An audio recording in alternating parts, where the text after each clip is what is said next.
हृदं भोजे कृष्ण सजल जलदश्यामलतनुः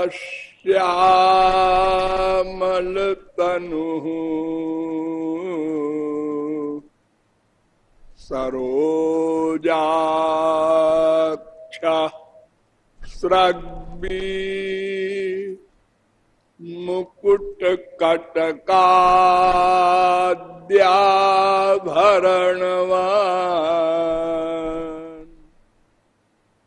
शरद राकानाथ प्रतिम बदन श्री मुरलिका बहन ध्येयो गोपी गण परिवृता कुमकुमचितः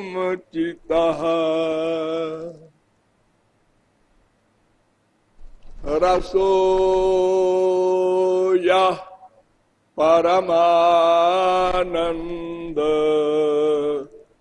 एक एव द्विधा सदा श्री राधा कृष्ण रूपाभ्याम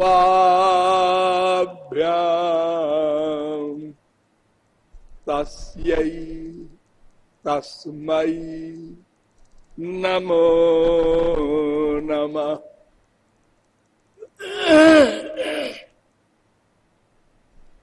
नमः कमलनाभाय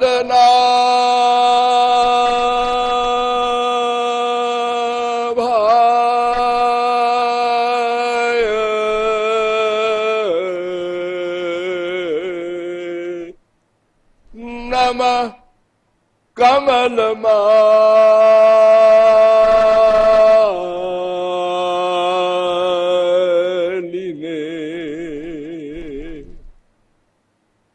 नमः कमलपादाय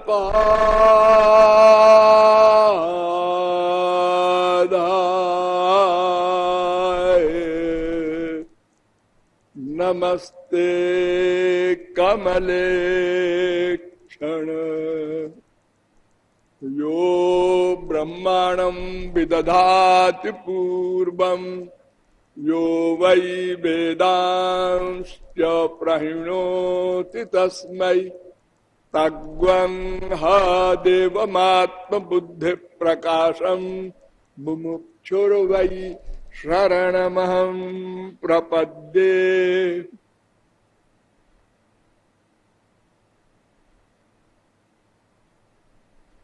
योगीन्द्र मुनीन्द्र वन्द्य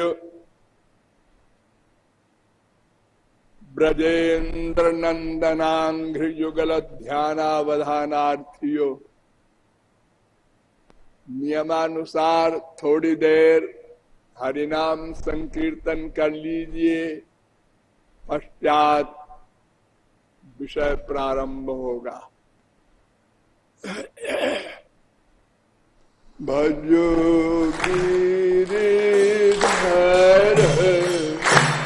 गोविंद गोपाला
अलबेली सरकार की।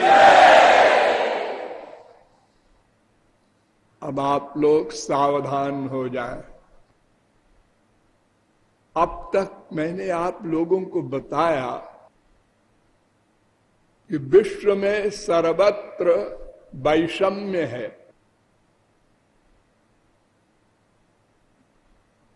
समस्त प्राणी 4 प्रकार से उत्पन्न होते हैं। स्वेदज, अंडज, उद्भिज, जरायुज।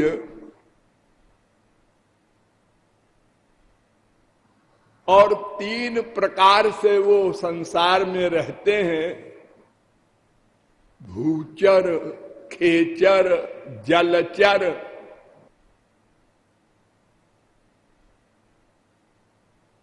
सबका रहन सहन, खान पान, यहां तक कि आकृति भी पृथक पृथक। बुद्धि क्या मिलेगी? मुंडे मुंडे मतिर भिन्ना। एक मनुष्य योनि को ही ले लीजिए तो आज 7 अरब में किसी 2 व्यक्ति का अंगूठा निशान भी नहीं मिलता। कितना आश्चर्य है! एक छोटा सा अंगूठा, सबका पृथक पृथक।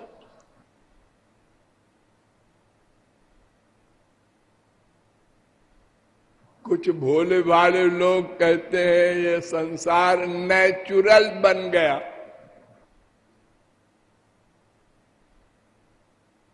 इतना वैज्ञानिक है ये संसार कि करोड़ों वैज्ञानिक लगे हुए हैं, कोई और छोर नहीं पा सके। और आज ये एडमिट करते हैं वैज्ञानिक लोग कि हम संसार को पूरी प्रकार कभी नहीं जान सकते।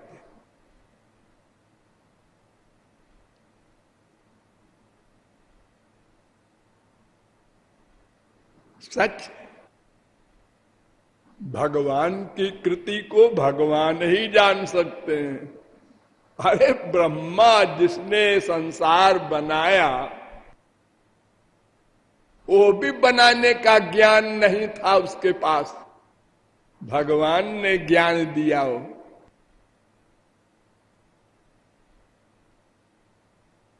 ऐसे वैषम्य वाले जगत में क्या कारण है कि प्रत्येक जीव केवल एक वस्तु चाहता है, वो भी बिना किसी के बताए, सिखाए, पढ़ाए, नेचुरल। अरे मनुष्यों को छोड़ दो, कुकर, शूकर, कीट पतंग, इनको कौन बताने जा रहा है कि तुमको आनंद प्राप्त करने का एम बनाना चाहिए?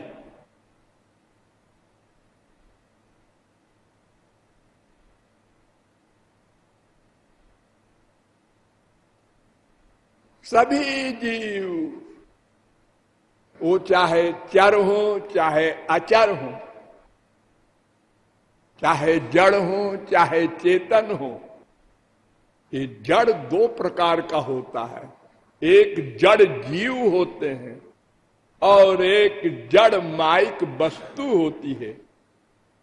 ये वृक्ष वगैरह जड़ जीव कहलाते हैं और ये पृथ्वी, जल, तेज, ये सामान्य सृष्टि के ये जड़ पदार्थ हैं, इनमें चेतना नहीं। इसका भी रहस्य बताया गया कि 3 तत्व अनाज हैं, ब्रह्म, जीव, माया। इसमें जीव हम लोग हैं। और हमारा अंशी, हमारा शक्तिमान भगवान है। हम उसके अंश हैं, उसकी शक्ति है, और वो आनंद सिंधु है, उसमें आनंद है। ये तो ऐसे बोला जाता है समझाने के लिए।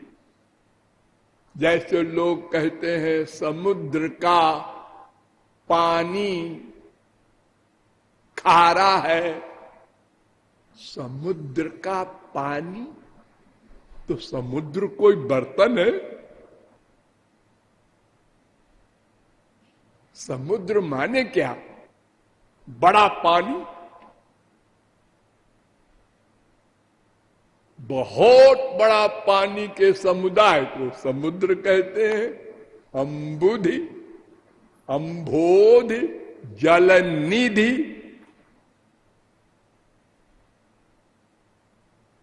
लेकिन एक नाम रख दिया है समझाने के लिए। तो ऐसे ही भगवान में आनंद है, ऐसा भी बोला जाता है। लेकिन फैक्ट में तो आनंदो ब्रह्मेति व्यजानात्। तैत्तरीयोपनिषद 3:6 रसो वै सहा, वो रस है।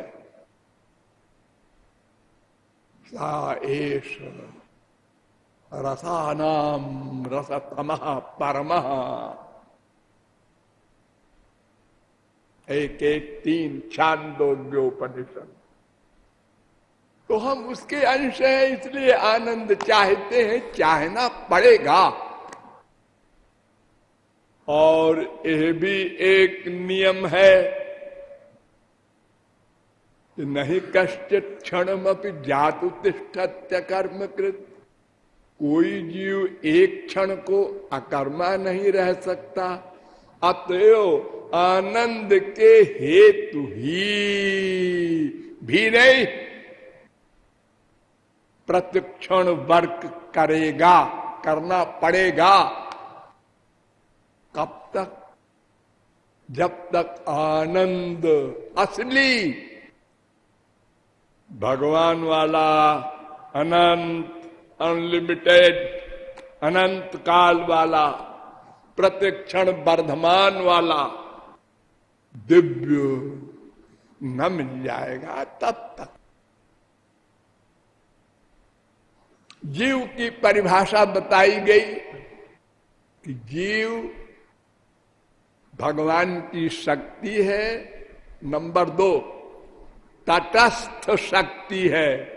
नंबर 3 भगवान से जीव का भेदा भेद संबंध है। और तटस्थ लक्षण बताया गया कि जीव भगवान का दास है। और जीव का डिटेल तत्व ज्ञान भी कराया गया कि जीव अणु है।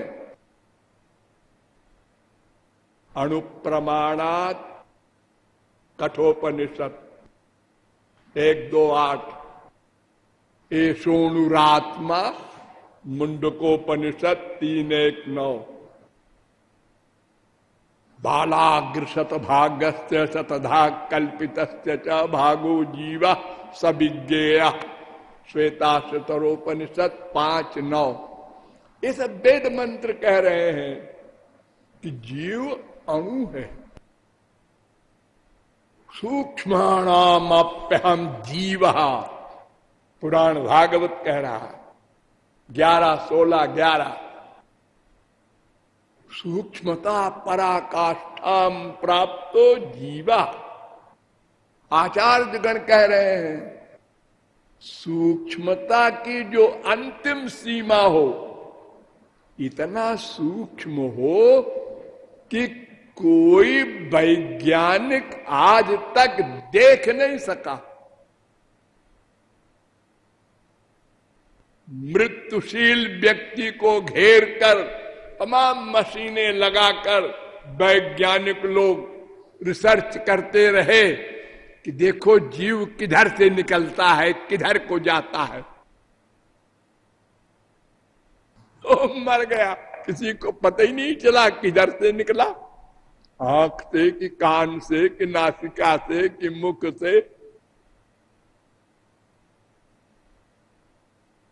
वो दिव्य है ना, इसलिए मटीरियल यंत्र हो चाहे इंद्रिय मन बुद्धि हो, उससे उसका साक्षात्कार नहीं हो सकता। हार गए सब वैज्ञानिक। और उस जीव का उत्क्रमण होता है, गति होती है, आगति होती है। उत्क्रांति गत्या गति नाम वेदांत सूत्र 2-3-19। एक बात आप लोग समझ लीजिए, वेदांत ग्रंथ में मैंने पहले भी बताया है, लगभग 550 सूत्र हैं, लेकिन आचार्यों ने अपनी अपनी संप्रदाय के ग्रंथों में उसके नंबरों में हेर फेर किया है। रामानुजाचार्य ने अलग नंबरिंग किया है, निम्बारकाचार्य ने अलग किया है, गीता प्रेस वालों ने अपना अलग ही कर दिया है। जैसे एक सूत्र है वेदांत का, आत्मकृते परिणामात्, तो एक ने तो इतना बड़ा सूत्र लिखा और एक ने इसको 2 कर दिया। आत्मकृते एक सूत्र, परिणामात् दूसरा सूत्र।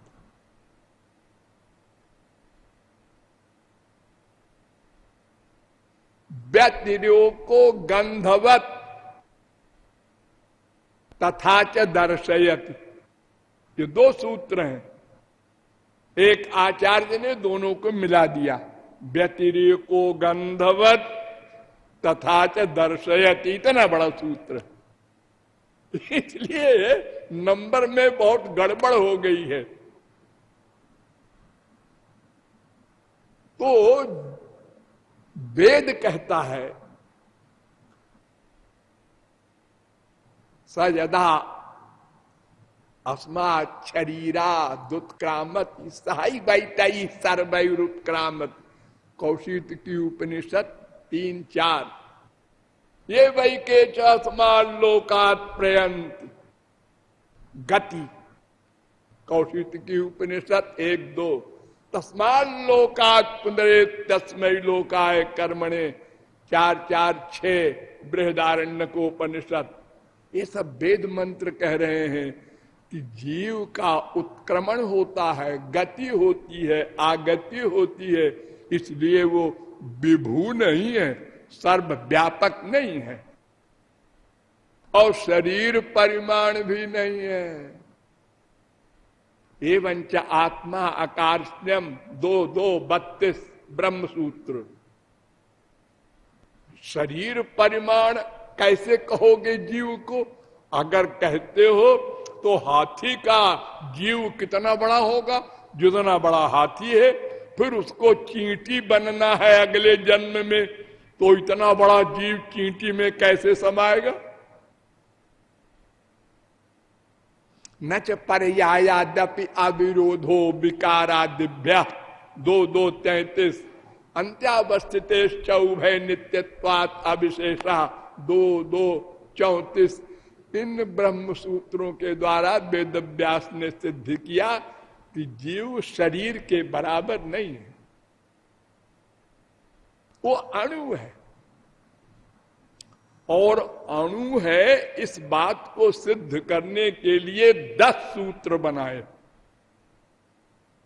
उत्क्रांति गत्या गति नाम स्वात्मना च उत्तरयो न अणु अतश्रुतेरिति चेन्न इतराधिकारात् स्वशब्दोन्मानाभ्यां च अविरोध चंदनवत्